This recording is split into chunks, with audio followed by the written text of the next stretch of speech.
Ladies and gentlemen, there are people in this country, and I know you agree with that, that put country, love of God, and family before political party.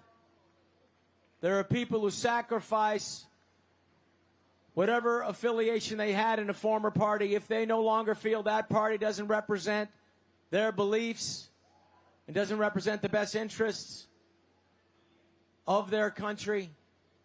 And this is someone who has sacrificed. This is someone who has fought. This is someone who has served their country overseas. This is someone who knows what sacrifice is.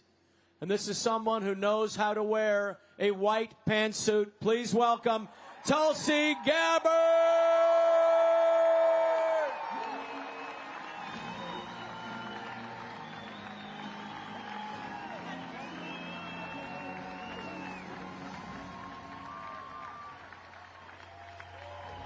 Thank you.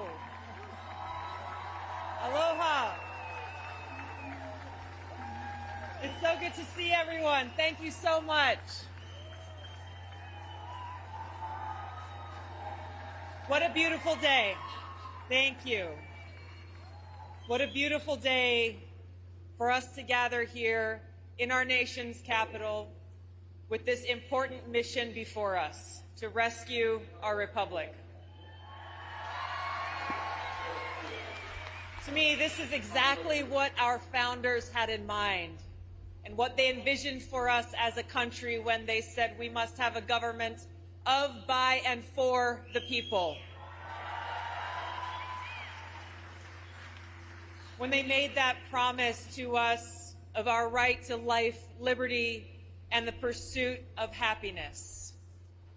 These are things, as we gather here, we have the state capitol in the background, the White House just down the street, and many monuments paying homage to those who have sacrificed before us, only to be struck in the face with the reality that, unfortunately, our leaders in office today are not committed to our lives, our safety, or our liberty. Now is the time, though, to not be disheartened by that reality, but rather to be hopeful. As you look around you in this crowd, as you know, there are many hundreds of thousands or millions of people who are watching at home here in America and around the world. We find hope in our solidarity together as Americans, gathering from all walks of life, different political affiliations, but gathering together with optimism in the power of our voices in this election that happens in 38 days. This is our opportunity.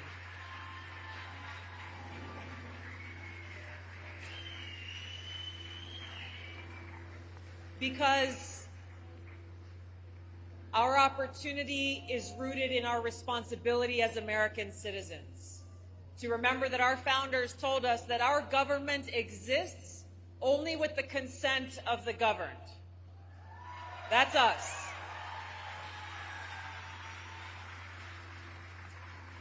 Everything that we are seeing happening now, the weaponization of government entities, the censorship of free speech, the political retaliation against those who have the audacity to criticize those in power. They are throwing everything that they can at us to undermine our democracy because they are terrified of what a free people in a free society will do to uproot them from their power and bring our interests to the forefront once again of freedom, peace, and prosperity.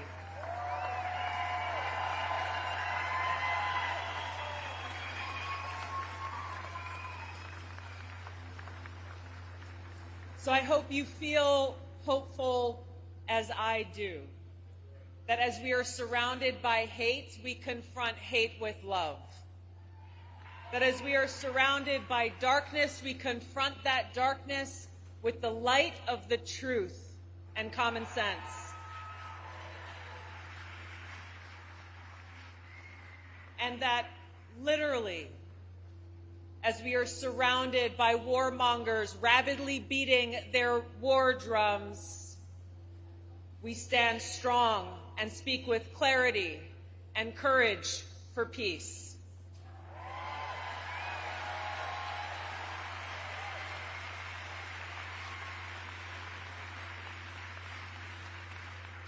Now, as you know, I've served in the Army now for over 21 years. And so for me personally, and for all of our veterans and servicemen and women who are here today, we understand how important the responsibility is that every president has to serve as Commander-in-Chief. This central responsibility to keep the American people safe, to secure not only our lives, but our liberty, to uphold the rule of law, to secure our borders. And so I'll start here with the unfortunate failures and exploitations that are occurring at our borders. We have some people from California here today. I went and visited your border in San Diego not that long ago to go and see for myself what was happening there. And what I saw was a well-oiled machine driven by the cartels and the so-called immigration industrial complex working directly with them and profiting off of this well-oiled machine. Open borders that have been enabled by Kamala Harris and Joe Biden, not to express their compassion, as they say, but to exploit those who are coming across our border and being trafficked by this multi-billion-dollar cartel industry.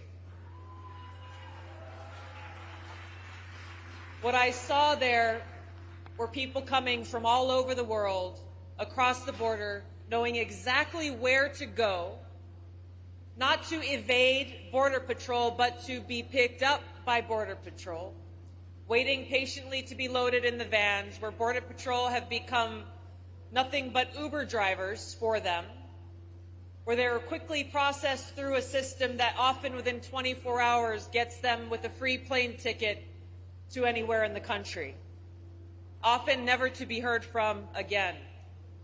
What I saw as I stood in a parking lot near a train station where many of these drop-offs occurred were human traffickers who were waiting, women who were being drugged unknowingly, and in their foggy state of mind being ushered into cars, never to be heard from again.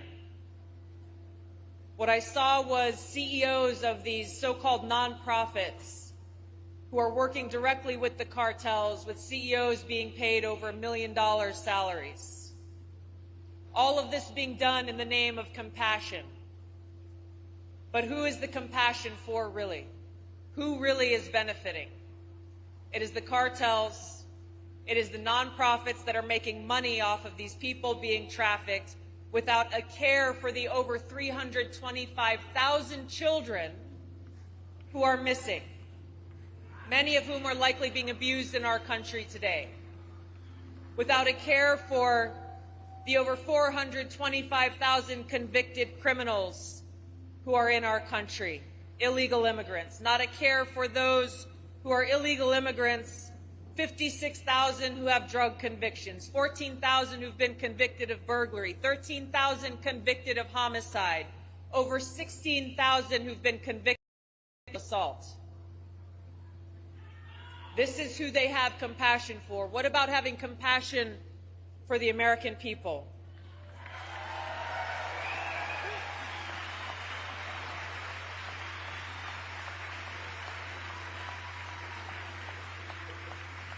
For the communities not only in our border states, but in every town and every city across the country that is being confronted with challenges, with increased crime, with less security, with social safety nets being stressed beyond their capacity. When I saw that Vice President Harris went to go visit the border on Friday, we all saw it for what it was. 38 days from Election Day. It's not okay to say better late than never. She doesn't get a pass on this one. But when I saw her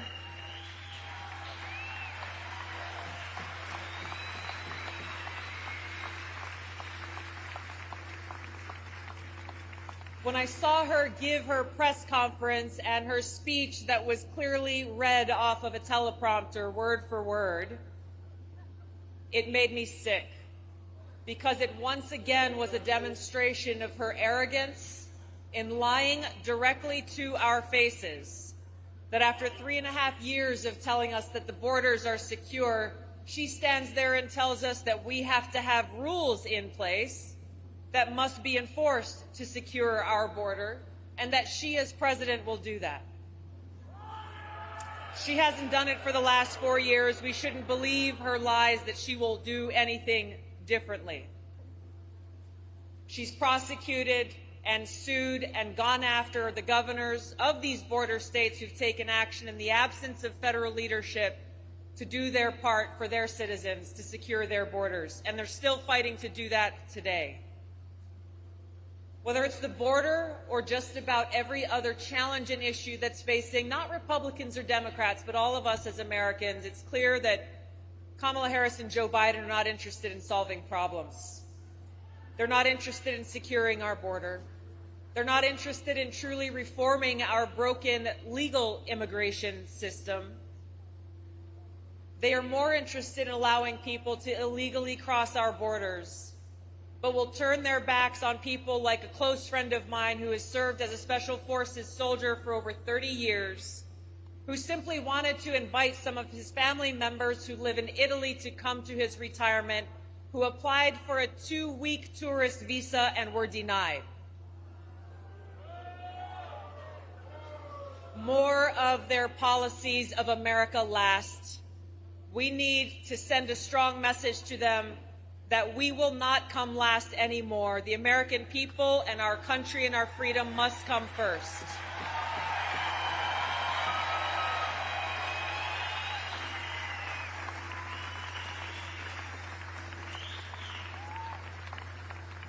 Who we choose to be our president and commander-in-chief is a critical decision.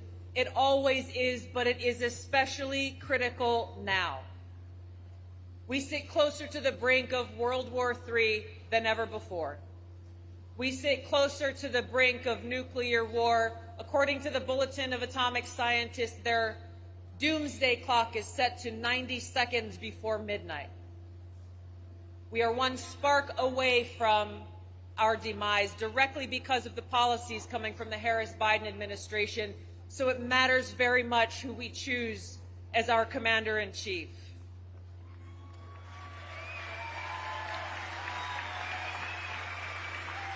Now, President Eisenhower warned us in his farewell address about the military-industrial complex and their cozy relationship with members of Congress and how they are ruining our country and our future. Unfortunately, and I can speak from firsthand experience, that relationship is more cozy now than ever before. The brazenness of members of Congress conducting insider trading, investing in these very big defense contractors just before they send out another $8 or $10 billion to Ukraine. Just the other day, we had the Pennsylvania Governor Shapiro, who flew in President Zelensky on a U.S. military plane, not so that they could stand together and call for an end to the war. No. They instead went to a factory that makes bombs where Governor Shapiro, with a grin on his face, signed one of those bombs. How sick of a state are we as a country when our elected leaders celebrate death, war, and destruction? And sell it to us, the American people, as an American jobs and economic plan. This is Kamala Harris's opportunity economy. More war, more money for the military-industrial complex. My first deployment to Iraq was in 2005. I was serving in the state legislature at the time. I stepped down from that seat and volunteered to deploy in a medical unit, where I was confronted with the high human cost of war. It was the first time in my life that I had experienced and seen firsthand the war profiteering that goes on. For those of you who served in Iraq at that time, and I hear it's still going on in Europe today, KBR Halliburton remains one of the biggest defense contractors profiting off of war. We had KBR Halliburton logos on our porta potties, on our tents, and on our trash cans. A friend of mine who was deployed to Poland recently said, "Nothing has changed." Now, who was one of the people that profited off of this? Dick Cheney. Where is Dick Cheney today? Dick Cheney is standing proudly with Kamala Harris, who has said that she is proud and honored to have his endorsement and his support. Now, for the young ones who may not remember, Dick Cheney was the architect of the entire disaster that has been created with all of the problems that we're seeing play out in the Middle East today and other parts of the world. He was the architect of the lie about the weapons of mass destruction in Iraq. He was the architect behind the regime change war and the destabilization in Iraq that caused such chaos and loss of life and destruction that created the fertile ground for the rise of ISIS. That is the Dick Cheney who Kamala Harris is honored to have his support. So for those of you who may be at home watching, or for those of you who have friends who are still not quite sure who to vote for in this election, I'll make it very simple. A vote for Kamala Harris is a vote for Dick Cheney. A vote for Kamala Harris is a vote for the neocon warmongers. A vote for Kamala Harris is a vote for the military-industrial complex. A vote for Kamala Harris is a vote for nuclear war.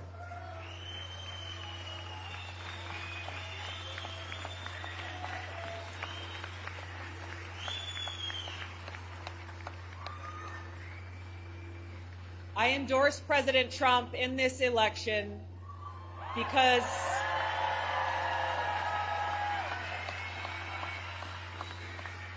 to me, as an American, as a soldier, as a veteran, there is only one choice that is our best hope to walk us back from the brink of World War III and nuclear war, to get us back on that path where we can stand with hope as Americans for a future of peace, prosperity, and freedom, and that choice is Donald J. Trump.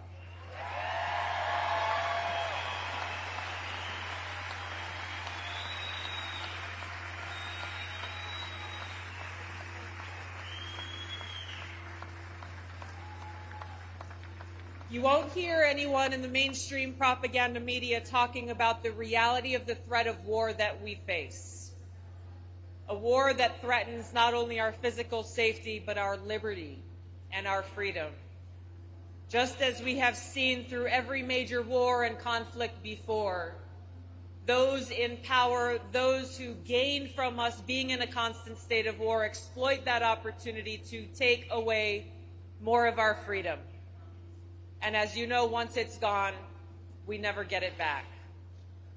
The Patriot Act was shoved through and rushed through Congress in the days after the terrorist attack on 9/11, passing all of these egregious overreaches into our privacy and our civil liberties, violating the Fourth Amendment, not because they were truly needed because of 9/11, but the national security state saw an opportunity and they took it. And they said to anyone who opposed the Patriot Act, you are a traitor to America if you vote no. Taking advantage of the fear and concern that the American people had during that time of tragedy and grief, here we are over 20 years later. The Patriot Act was just reauthorized once again this year. And rather than the usual rubber stamp that people like Tom Massey and Justin Amash and Rand Paul and I fought against every single time,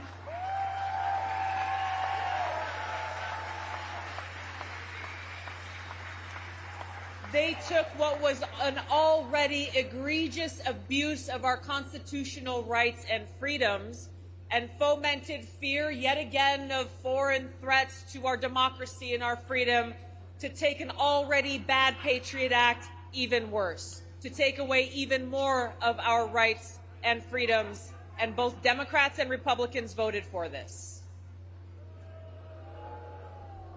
We will not see change unless we hold our leaders accountable to uphold and defend our Constitution that we've all who served sworn an oath to support and defend.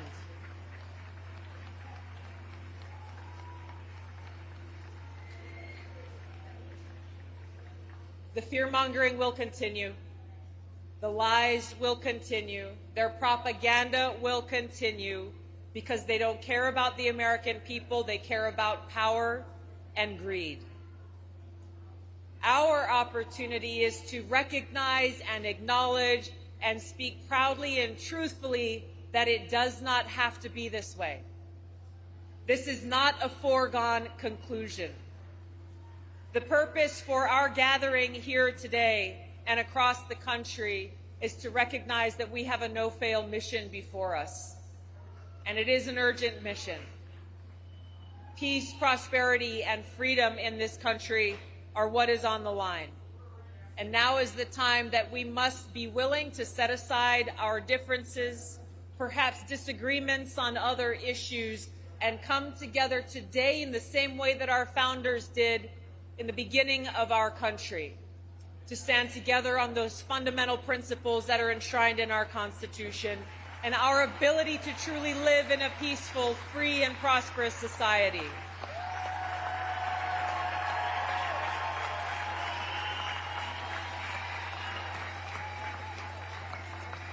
We must send a powerful and boisterous message, loud and clear, to the warmongers in Washington that we will not allow you to destroy our families. We will not allow you to destroy our loved ones, our communities. We will not allow you to destroy our planet, because we love this country and we love each other. And we want to make sure that we've got a future that we can live in and leave behind. If we stand together on no other issue but this, then we can wrestle power away from the military-industrial complex, break through the gridlock that they have created, close the revolving doors that allow them to exploit their power, and put we, the people, back in charge.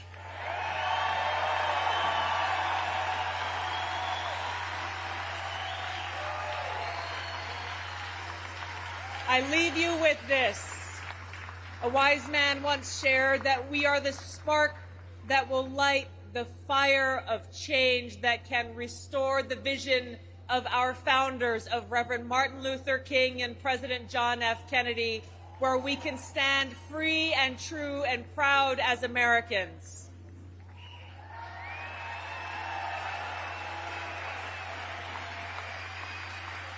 The source of that light, the source of that courage that we will need in this fight comes from love.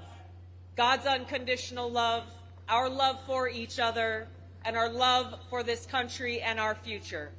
Thank you for standing with us today. We have 38 days to make change happen. Thank you so much. Aloha. Thank you. Thank you. Thank you very much. Tulsi. Thank you very much. Tulsi, Tulsi, Tulsi, Tulsi, Tulsi. Tulsi Gabbard, everybody.